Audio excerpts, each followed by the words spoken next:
The 33 sermons on Nibbana were delivered by the Venerable Bhikkhu Katukurunde Nanananda in Sinhala at Mitrigala Nisaranavanaya Forest Hermitage. They were translated into English by the same Venerable monk, presently residing at Potkulkala Forest Hermitage in Kandagedra Devalagam.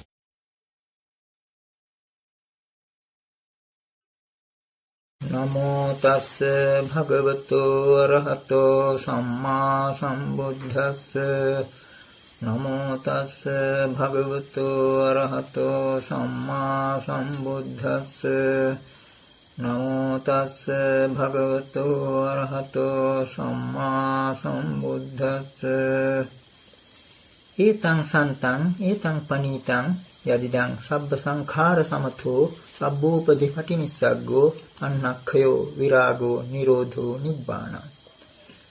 This is peaceful, this is excellent, namely the stilling of all preparations, the relinquishment of all assets, the destruction of craving, detachment, cessation, extinction. With the permission of the most venerable great preceptor and the assembly of the venerable meditative monks, this is the 15th sermon in the series of sermons on Nibbana. Towards the end of our last sermon, we happened to quote a brief exhortation on Dhamma from the Udana, which enabled the ascetic Bahya Daruchirya to liberate his mind from imaginings and attain the state of non-identification, atammyata or arahanthood. In order to attempt an exposition of that exhortation of the Buddha, which was pithy enough to bring about instantaneous arahanthood, let us refresh our memory of that brief discourse to Bahya.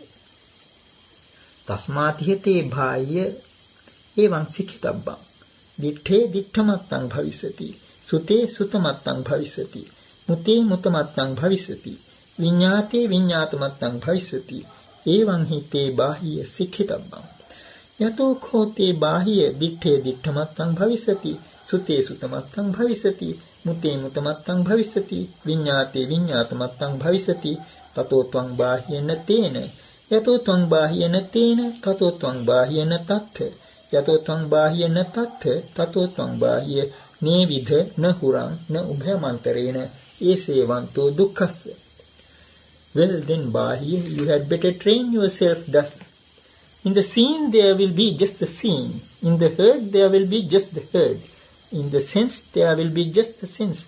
In the cognized there will be just the cognized. Thus, Bahya, should you train yourself.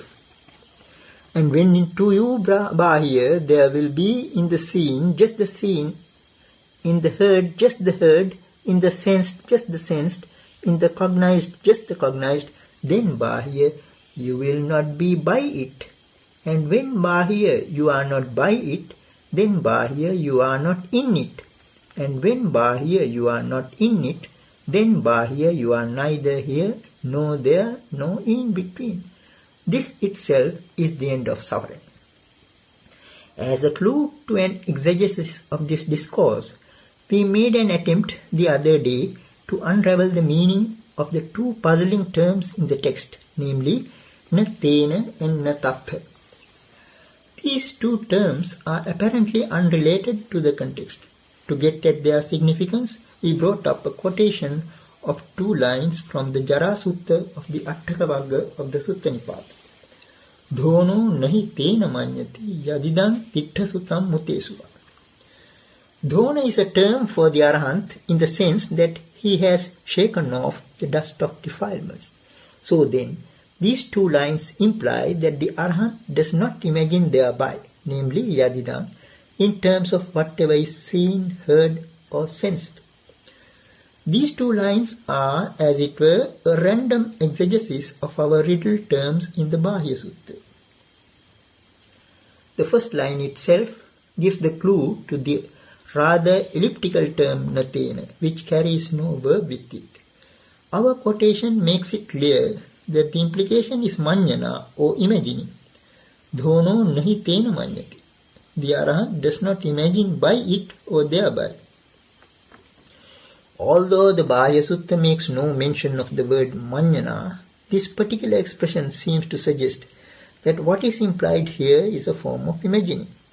By way of further proof, we may allude to another quotation which we had to bring up several times. Yena yena hi manyanti tato tan hoti anyatha. In whatever terms they imagine it, thereby it turns otherwise. We came across another expression which has a similar connotation. Tenacha ma manyi. Do not be vain thereby. The first thing we can infer, therefore, from the above quoted 2 lines of the verse is that what is to be understood by the elliptical expression natena in the Bahya Sutta is the idea of imagining, or in short, natena manyati, does not imagine thereby. Secondly, as to what precisely is implied by the word tena or by it can also be easily inferred from those 2 lines. In fact, the second line beginning with the word yadidam, which means namely or that is, looks like a commentary on the first line itself. The dhono or the arhat does not imagine thereby, namely by whatever is seen, heard and sensed. The verse in question mentions only the 3 terms ditta, sutta and mutta, whereas the Bahya Sutta has as its framework the 4 terms ditta, sutta, mutta and viññāta. Since what precedes the term natena in the Bahya Sutta is the 4-fold premise beginning with ditthe dittamattang bhavisati, when to you Bahya there will be in the scene just the seen, it stands to reason that what the Buddha meant by the term natena is the attitude of not thinking in terms of whatever is seen, heard, sensed or cognized, that is to say, not imagining thereby. This same attitude of not imagining thereby is what is upheld in the Mūlapariyaya Sutta, which we discussed at length on a previous occasion. There we explained the term manjana, me-thinking, imagining, taking as a paradigm the first term pathavi, occurring in the list of 24 terms given there. Among the 24 terms, we find mentioned the 4 relevant to our present problem, namely ditta, sutta, mutta and viññāta. We are now used to the general schema of the Mūlapariyaya Sutta concerning the attitude of the 3 categories of persons mentioned there. Let us for instance take up what is said in that context with regard to the sekha or the monk in higher training. Pathaving pathavito abhiññāya pathaving māmañi, pathaviya māmañi, pathavito māmañi, pathaving meti māmañi, pathaving mā abhinandi. This is how the attitude of the sekha is described with regard to pathavi or earth. Suppose we substitute dittha or the seen in place of pathavi. This is what we should get.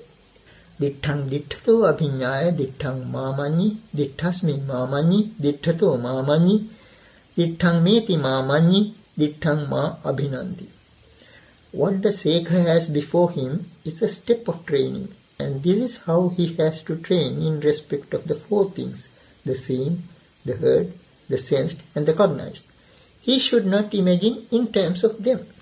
For instance, he understands through higher knowledge and not through the ordinary perception of the worldling. The seen as seen. Having thus understood it, he has to train in not imagining the seen as a thing by objectifying it. Ditthaṃ māmañi, let him not imagine a scene. Also, let him not imagine in the scene or from the scene. We have already pointed out the relationship between these imaginings and the grammatical structure. This objectification of the scene gives rise to acquisitive tendencies. To imagine the scene as mine, ditthaṃ meti māmañi, let him not imagine I have seen or I have a scene. This acquisition has something congratulatory about it. It leads to some sort of joy, so the monk in higher training has to combat that too. Ditthaṃ mā abhinandi, let him not delight in the scene. It seems then that the Buddha has addressed the ascetic Bahya Dharacharya in the language of the Aryans, for the very first instruction given to him was, in the scene there will be just the scene. So highly developed in wisdom and quick-witted was Bahya that the Buddha promptly asked him to stop short at the scene by understanding that in the scene there is just the scene. Not to have imaginings or methinkings about the seen is therefore the way to stop short at just the seen. If one does not stop short at just the seen, but goes on imagining in terms of in the scene, from the scene, etc., as already stated, one will end up with an identification or tammeta. In our last sermon, we brought up the term tammeta. When one starts imagining in such terms about something, one tends to become one with it, tammayo, even as things made out of gold and silver are called golden, suvarnamaya, and silvery, rajatamaya. It is as if one who grasps a gem becomes its owner, and if anything happens to the gem, he is affected by it. To possess the gem is to be possessed by it. When one gets attached and becomes involved and entangled in the scene through craving, conceit and wills, by imagining egoistically, the result is identification, tammeta, literally of thatness. In this present context, however, the Buddha puts bahya daruchirya on the path to non-identification, or atammeta. That is to say, he advises bahya not to indulge in such imaginings. That attitude leads to non-identification and detachment. When one has no attachments, involvements, and entanglements regarding the scene, one does not have the notion of being in the scene. Once we spoke about a children's hut into which the mother was invited. When she crept into that plaything of a hut, she did not seriously entertain the thought of being in it. Similarly, if one does not indulge in imaginings, one has no notion of being in the scene. This then is the significance of the words natatha, not in it. Yato tvang bahya natena, tato tvang bahya natatha. When bahya you are not by it, then bahya you are not in it. That is to say, when for instance bahya does not imagine by the scene, he is not in the scene. Likewise, he is not in the heard, sensed or cognized. From this we can deduce the meaning of what follows. Yato tvang bahya na tatha, tato tvang bahya nevidha nahura na ubhayamantarena. At whatever moment you neither imagine by the scene, nor entertain the notion of being in the scene, which is tantamount to projecting an I into the scene, then you are neither here, nor there, nor in between. In a number of earlier sermons, we have sufficiently explained the significance of the two ends and the middle, as well as the above, the below, and the across in the middle. What do they signify? As we happened to point out on an earlier occasion, it is by driving the peg of the conceit M that a world is measured out, construed, or postulated. We also pointed out that the grammatical structure springs up along with it. That is to say, together with the notion M, there arises a here. Here am I, he is there, and you are yon, or in front of me. This is the basic ground plan for the grammatical structure, known to grammar as the first person, the second person, and the third person. A world comes to be measured out and a grammatical structure springs up. This in fact is the origin of proliferation or papancha. So it is the freedom from that proliferation that is meant by the expression nevidha nahuran na ubhayamantarena. Neither here, nor there, nor between the two. The notion of one's being in the world, or the bifurcation as I and the world, is no longer there. Esevanto dukkhas. This then is the end of suffering. Nibbana. The fundamental first principles underlying this short exhortation of the Buddha could thus be inferred to some extent. We could perhaps elicit something more regarding the significance of the four key terms in question. In the section of the force in the Anguttara Nikaya, we come across four modes of noble usages. Chattaro Arya Vohara, namely Ditthe Ditthavadita, Sute Sutavadita, Mute Mutavadita, Viññāte Viññātavadita. These four are asserting the fact of having seen in regard to the seen, asserting the fact of having heard in regard to the heard, asserting the fact of having sensed in regard to the sensed, asserting the fact of having cognized in regard to the cognized. Generally speaking, these four noble usages stand for the principle of truthfulness. In some discourses, as well as in the Vinaya Pitaka, these terms are used in that sense. They are the criteria of the veracity of a statement in general, not so much in a deep sense. However, there are different levels of truth. In fact, truthfulness is a question of giving evidence that runs parallel with one's level of experience.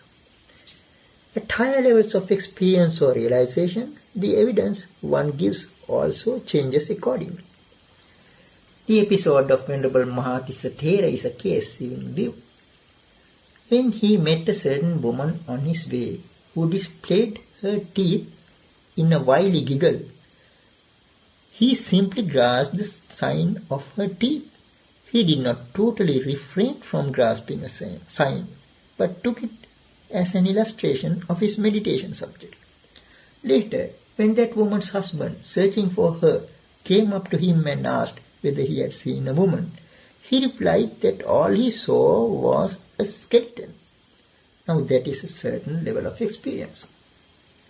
Similarly, the concept of truthfulness is something that changes with levels of experience. There are various degrees of truth based on realization. The highest among them is called Paramasatya. As to what that is, the Dhātavibhanga Sutta itself provides the answer in the following statement of the Buddha. Etanhi bhikkhu paramang arya satyam yadidam amosa dhammang nibbana. Monks, this is the highest noble truth, namely Nibbana, that is of a non-falsifying nature. All other truths are falsified when the corresponding level of experience is transcended. But Nibbana is the highest truth, since it can never be falsified by anything beyond it. The fact that it is possible to give evidence by this highest level of experience comes to light in the Chabbidesodana Sutta of the Majjhima Nikaya. In this discourse, we find the Buddha instructing the monks as to how they should interrogate a fellow monk who claims to have attained Arahanthood. The interrogation has to follow certain criteria, one of which concerns the four standpoints Dittha, Sutta, Mutta and Viññāta, the seen, the heard, the sensed and the cognized. What sort of answer a monk who rightly claims to Arahanthood would give is also stated there by the Buddha. It runs as follows. Ditthe ko ahang auso anupayo, anapayo, anissito, appatibaddho, vippamutto, visangyutto, vimaryādikatena cetasa viharāmi. Here then is the highest mode of giving evidence in the court of reality as an arahant. Friends, with regard to the seen, I dwell unattracted, unrepelled, dependent, uninvolved, released, unshackled, with a mind free from barriers. He is unattracted, anupayo, by lust, and unrepelled, anapayo, by hate. He is not dependent, anissito, on cravings, conceits, and views. He is not involved, appatibaddho, with desires and attachments, and is released, vippamutto, from defilements. He is no longer shackled, visangyutto, by fetters, and his mind is free from barriers. What these barriers are, we can easily infer.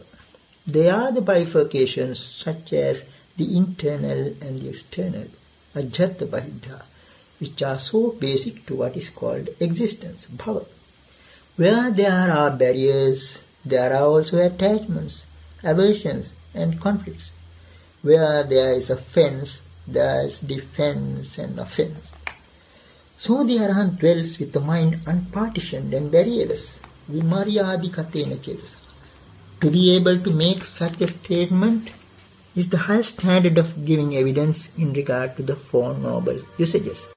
It is also noteworthy that in the Bahya Sutta, the Buddha has presented the triple training of higher morality, higher concentration and higher wisdom, adhisila, adhichitta and adhipanya, through these Four Noble Usages. The commentary too accepts this fact, but this is a point that might need clarification. How are we to distinguish between morality, concentration and wisdom in this brief exhortation? Now, how does the exhortation begin? It opens with the words Tasma tihate bahya evam sikkhitabba. Well then, bahya, you should train yourself thus. This is an indication that the Buddha introduced him to a course of training, and this is the preliminary training. Ditthe dittamattang bhavisati, sute sutamattang bhavisati, mute mutamattang bhavisati, viññāte viññātamattang bhavisati. In the seen, there will be just the seen. In the heard, there will be just the heard. In the sense, there will be just the sensed. In the cognized, there will be just the cognized. What is hinted at by this initial instruction is the training in higher morality, adhisila sikkha. The most important aspect of this training is the morality of sense restraint, indriya samvara sila. The first principles of sense restraint are already implicit in this brief instruction. If one stops short at just the seen in regard to the seen, one does not grasp a sign in it or dwell on its details. There is no sorting out as this is good, this is bad. That itself conduces to sense restraint. So we may conclude that the relevance of this brief instruction to the morality of sense restraint is in its enjoining the abstention from grasping a sign or dwelling on the details. This is what pertains to the training in higher morality, adhisila sikkha. Let us see how it also serves the purpose of training in higher concentration. To stop at just the seen in the seen is to refrain from discursive thought, which is the way to abandon mental hindrances. It is discursive thought that brings hindrances in its train. So here we have what is relevant to the training in higher concentration as well. Then what about higher wisdom, adhipanya? Something more specific has to be said in this concern. What precisely is to be understood by higher wisdom in this context? It is actually the freedom from imaginings, manjana, and proliferation, papancha. If one stops short at just the seen in the seen, such ramifications as mentioned in discourses like the Mūlapariyaya Sutta do not come in at all. The tendency to objectify the seen and to proliferate it as in it, from it, and it is mine receives no sanction. This course of training is helpful for the emancipation of the mind from imaginings and proliferation. The Buddha has compared the 6 sense bases, that is, eye, ear, nose, tongue, body and mind, to a deserted village.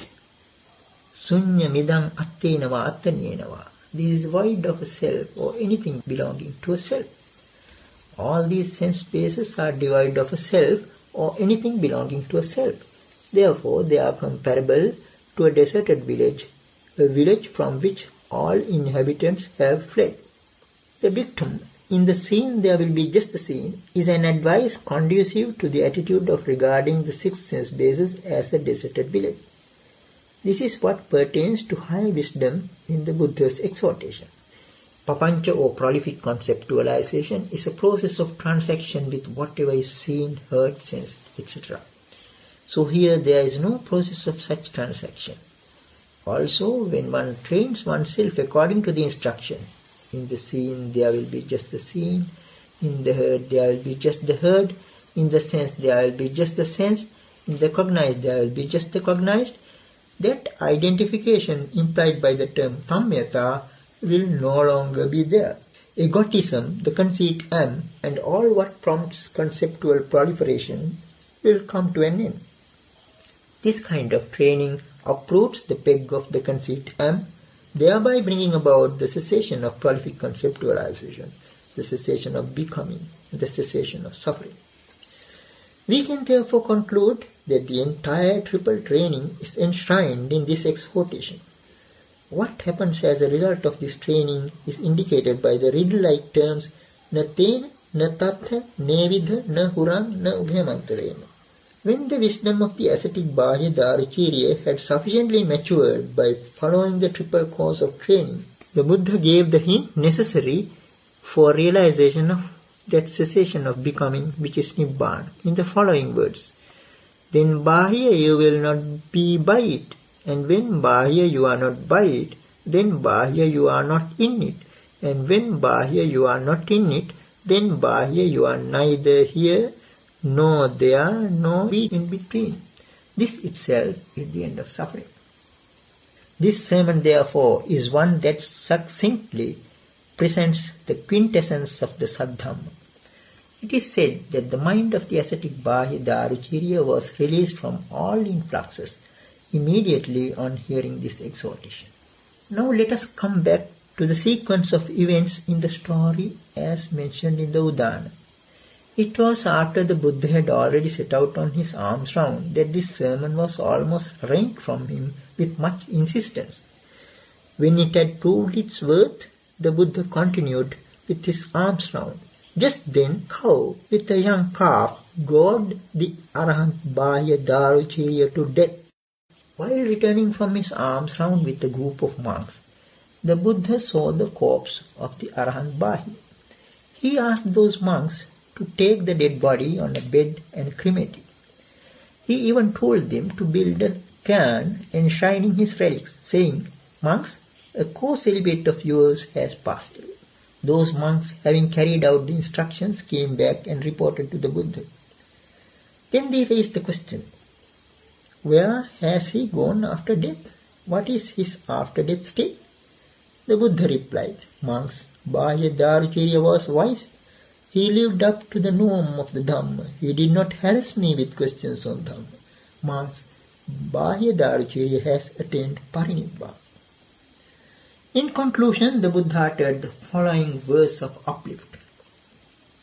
Yatha pocha pathavi tejo vayo nagadhati na tatha sukha jotanti adicho na prakasati na tatha chandima bhati tamo tatha na vidyati yada chattana vedi muni monena brahmano atha rupa arupa cha sukha dukkha pamuchyati.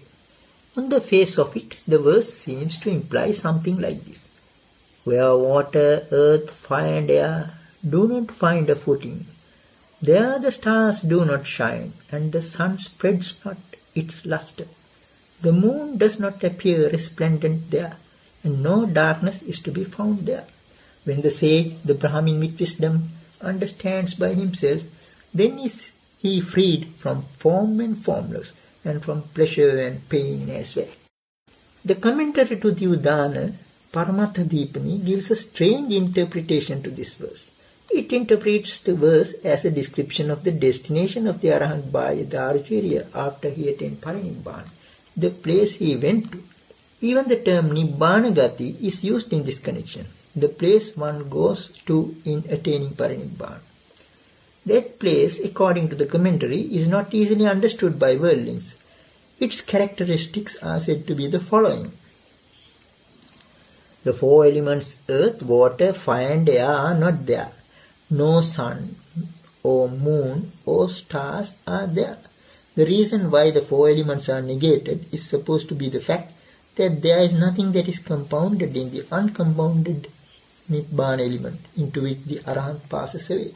Since no sun or moon or stars are there in that mysterious place, one might wonder why there is no darkness either. The commentator tries to forestall the objection by stating that it is precisely because one might think that there should be darkness when those luminaries are not there that the Buddha emphatically negates it. So the commentarial interpretation apparently leads to the conclusion that there is no darkness in the Nibbana element even though no sun or moon or stars are there. The line of interpretation we have followed throughout this series of sermons allows us to depart from this commentarial trend. That place where earth, water, fire and air do not find a footing is not where the Arahant Bahya Daruchirya had gone when he passed away. The commentator seems to have construed this verse as a reply the Buddha gave to the question raised by those monks. Their question was, where has he gone after death? What is his after-death state? They were curious about his born. But when we carefully examine the context, it becomes clear that they raised that question because they did not know that the corpse they cremated was that of an Arahant. Had they known it, they would not have even asked that question. That is precisely the reason for the Buddha's declaration that Bahya attained Parinibbana, a fact he had not disclosed before. He added that Bahya followed the path of Dhamma without harassing him with questions and attained Parinibbana. Now that is the answer proper. To reveal the fact that Bahya attained Parinibbana is to answer the question put by those inquisitive monks. Obviously, they knew enough of the Dhamma to understand then that their question about the born and destiny of Venerable Bahya was totally irrelevant. So then, the verse uttered by the Buddha in conclusion was something extra. It was only a joyous utterance, a verse of uplift, coming as a grand finale to the whole episode. Such verses of uplift are often to be met with in the Udana. As we already mentioned, the verses in the Udana have to be interpreted very carefully because they go far beyond the implications of the story concerned. They invite us to take a plunge into the ocean of Dhamma. Just one verse is enough. The text is small but deep. The verse in question is such a spontaneous utterance of joy. It is not the answer to the question, where did he go? Well, in that case, what are we to understand by the word yatha, where? We have already given a clue to it in our 7th sermon with reference to that non-manifestative consciousness, anidassana vijnana. What the Buddha describes in this verse is not the place where the Venerable Arahant Bahya went after his demise, but the non-manifestative consciousness he had realized here and now in his concentration of the fruit of Arahanthood, or Arahatta Phala Samadhi.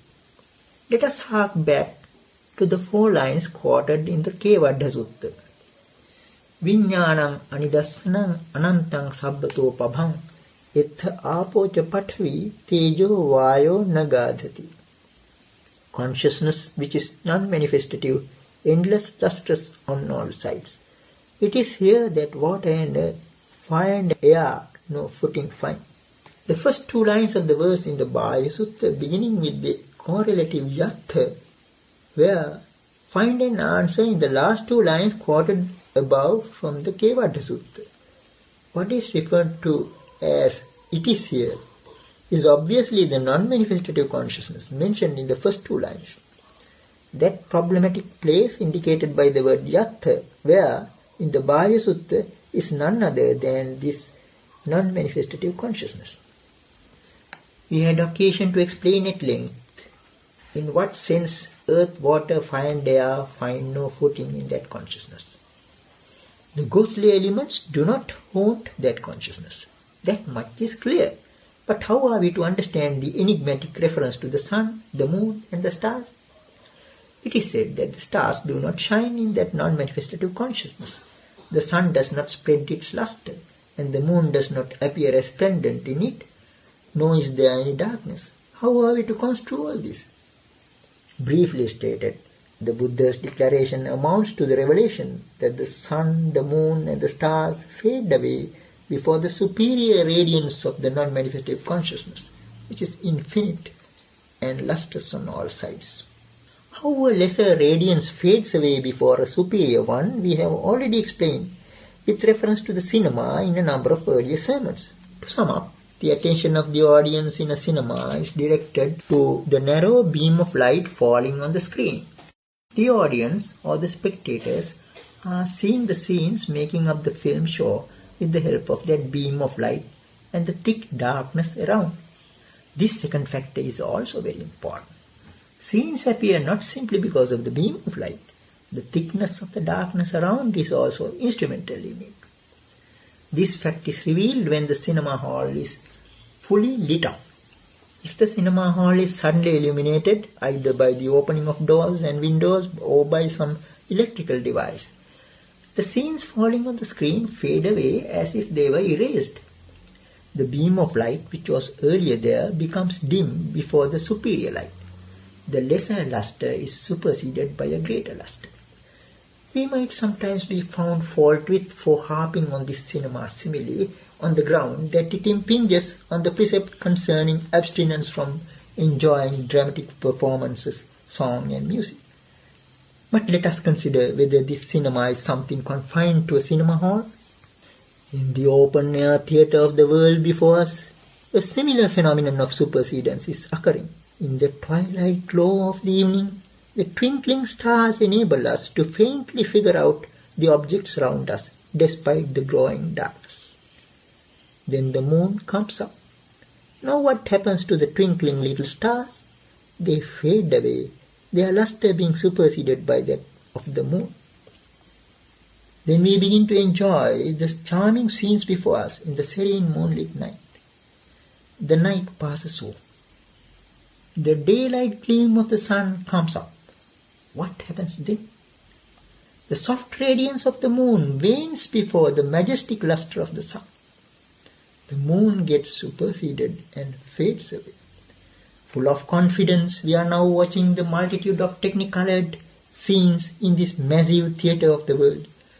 In broad daylight, when sunshine is there, we have no doubt about our vision of objects around us. But now let us suppose that the extraneous defilements in the mind of a noble disciple, treading the Noble Eightfold Path, get dispelled, allowing its intrinsic luster of wisdom to shine forth. What happens then? The stars, the moon and the sun get superseded by that light of wisdom. Even the forms that one had seen by twilight, moonlight and sunlight fade away and pale into insignificance.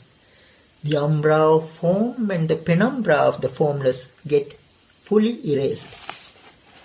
In the previous sermon, we happened to mention that form and space are related to each other like the picture and its background. Now, all this is happening in the firmament, which forms the background. We could enjoy the scenes of the world cinema because of their darkness. The twilight, the moonlight, and the sunlight are but various levels of their darkness. The worldling thinks that one who has eyes must surely see if there is sunshine. He cannot think of anything beyond it. But the Buddha has declared that there is something more radiant than the radiance of the sun. Natti panya sama abha. There is no radiance comparable to wisdom.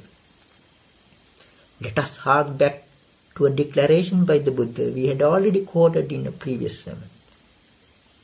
Chatasso ima bhikkhave pabha, katama chatasso, chanda pabha, surya pabha, akti pabha, panya pabha. Ima kho bhikkhave chatasso pabha. Etadaggam bhikkhave imasang chatunnam pabhana, yadidam panya pabha. Monks, there are these four lusters. What for? The luster of the moon, the luster of the sun, the luster of fire, the luster of wisdom. These monks are the four lusters. This monks is the highest among these four lusters, namely the luster of wisdom. So then, we can now understand why the form and the formless fade away. This wisdom has a penetrative quality, for which reason it is called Nibbedhika Panya.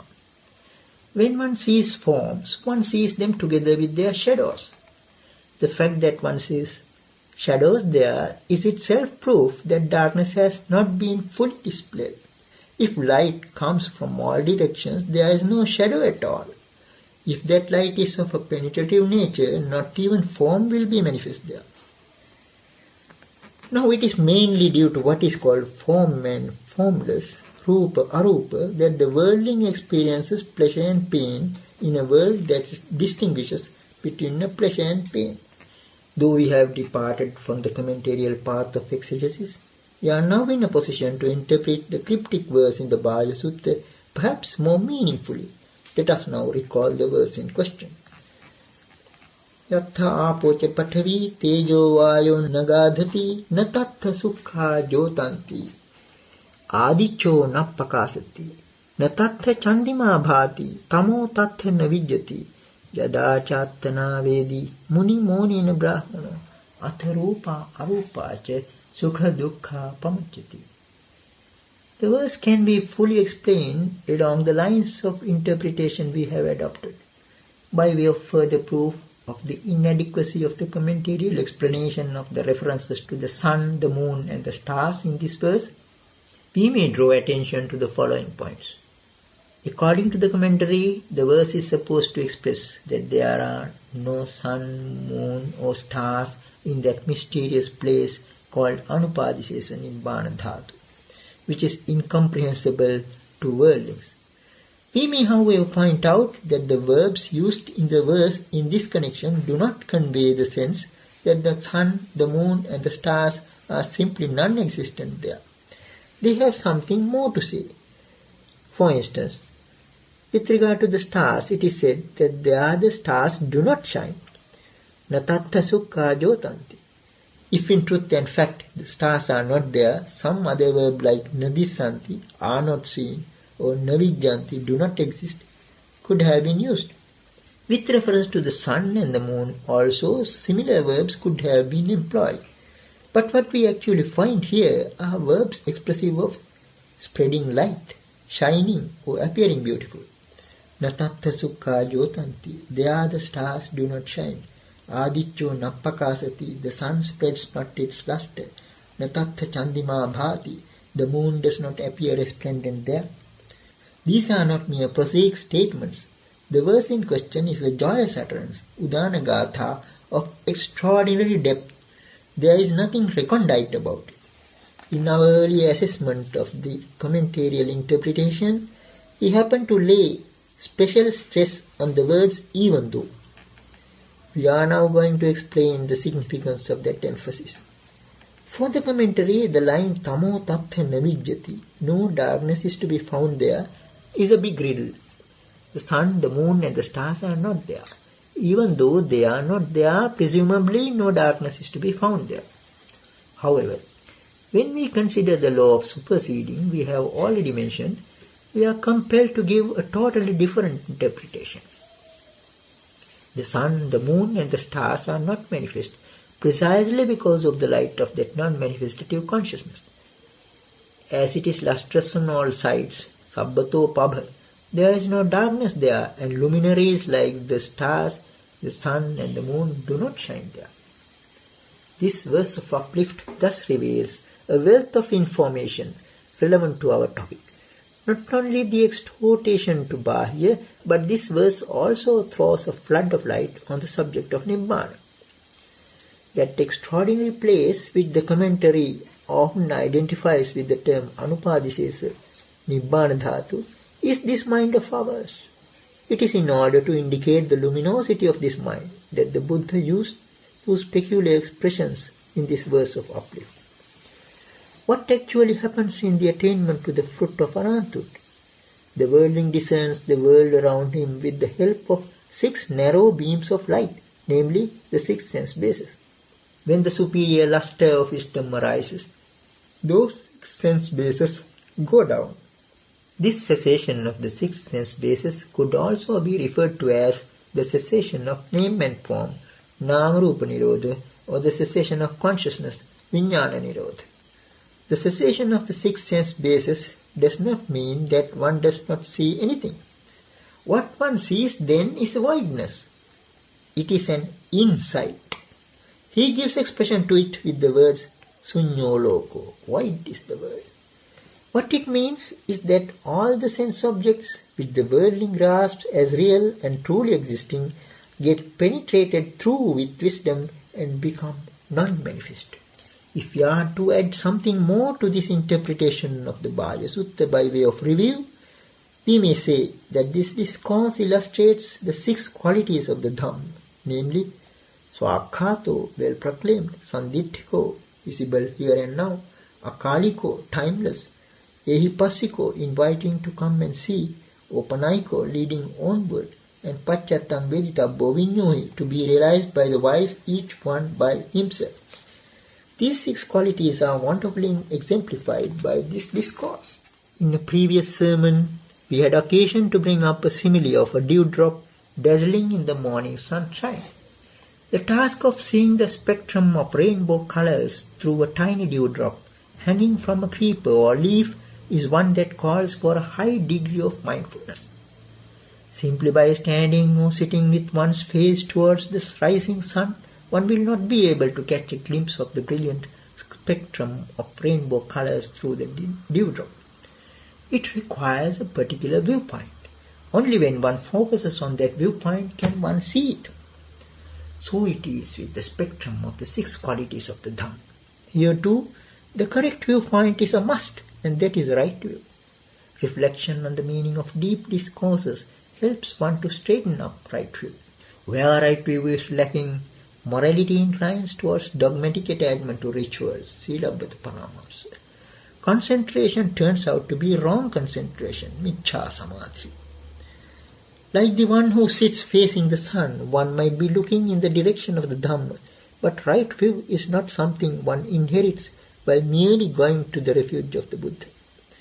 It has to be developed with effort and proper attention. View is something that has to be straightened up. For the Tujjukamma, the act of straightening up one's view is reckoned as one of the 10 skillful deeds, Kusalakamma. So however long one may sit with folded legs gazing at the Buddha sun, one might not be able to see the 6 rainbow colors of the Dhamma. One may be short of just 1/100th of an inch as the proper adjustment for right view. Yet it is a must. Once that adjustment is made, one immediately, then and there, Thavdeva catches the glimpse of the spectrum of the Dhamma that the Buddha has proclaimed. We have stressed the importance of right view in particular because many are grappling with the self-created problem concerning the proper alignment between the triple training and the right view of the Noble Eightfold Path. Whereas to the triple training, morality, concentration and wisdom, we find wisdom mentioned last. It seems then that we have to perfect morality first, then develop concentration and only lastly wisdom. One need not think of wisdom before that. But when we come to the Noble Eightfold Path, we find a different order of values. Here right view takes precedence. As a matter of fact, in the Mahachattārisaka Sutta of the Majjhima Nikāya, we find the Buddha repeatedly declaring emphatically, Tatra bhikkhave sammaditthi pubbangama. Amongst therein, right view takes precedence. Even in a context where the subject is morality, we find a similar statement. So how are we to resolve this issue? In the Noble Eightfold Path, pride of place is given to right view, which is representative of the wisdom group. As the well-known definition goes, right view and right thoughts belong to the wisdom group. Right speech, right action and right livelihood come under the morality group. And right effort, right mindfulness and right concentration belong to the concentration group. So in this way, in the Noble Eightfold Path, wisdom comes first, then morality and lastly concentration. But in the context of these 3 groups, firstly comes morality, secondly concentration and lastly wisdom. Here too, the answer given by the Arahant Nun Venerable Dhammadinna to the lay disciple Visakha comes to our aid.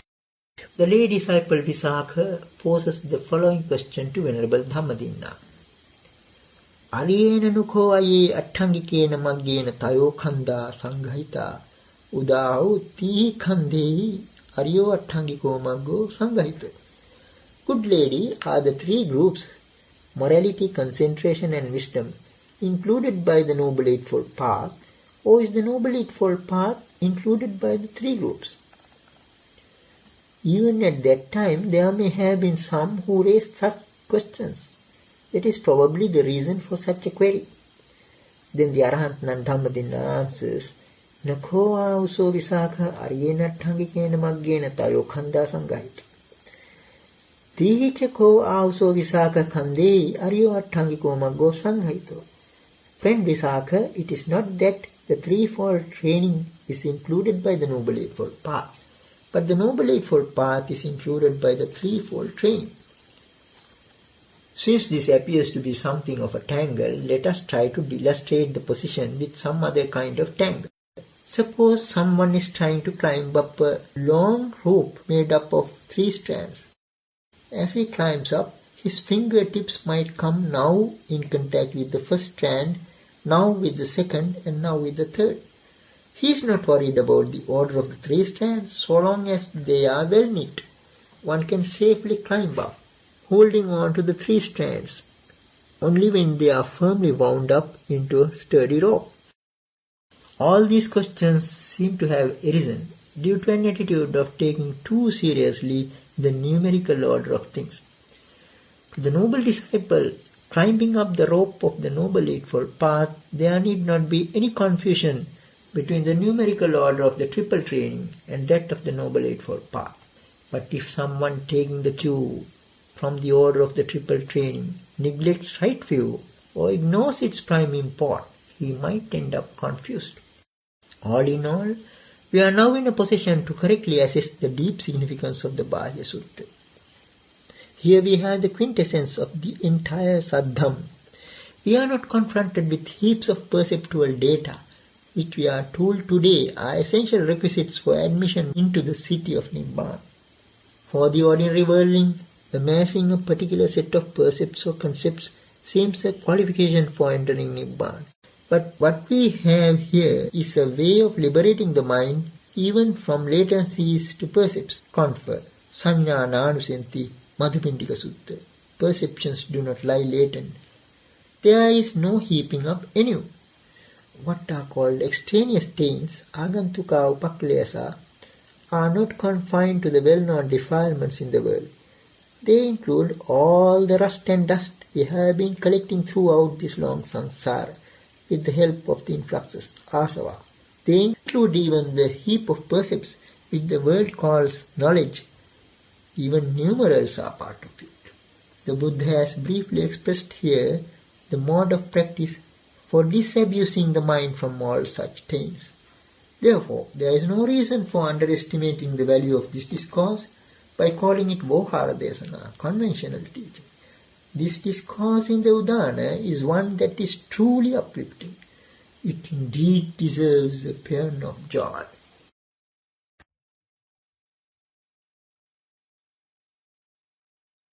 Dear listeners, it is our sincere wish to make these sermons accessible, free of charge, to all who like to listen to them, because the gift of the Dhamma excels all other gifts. We therefore encourage you to copy these sermons and share them with others.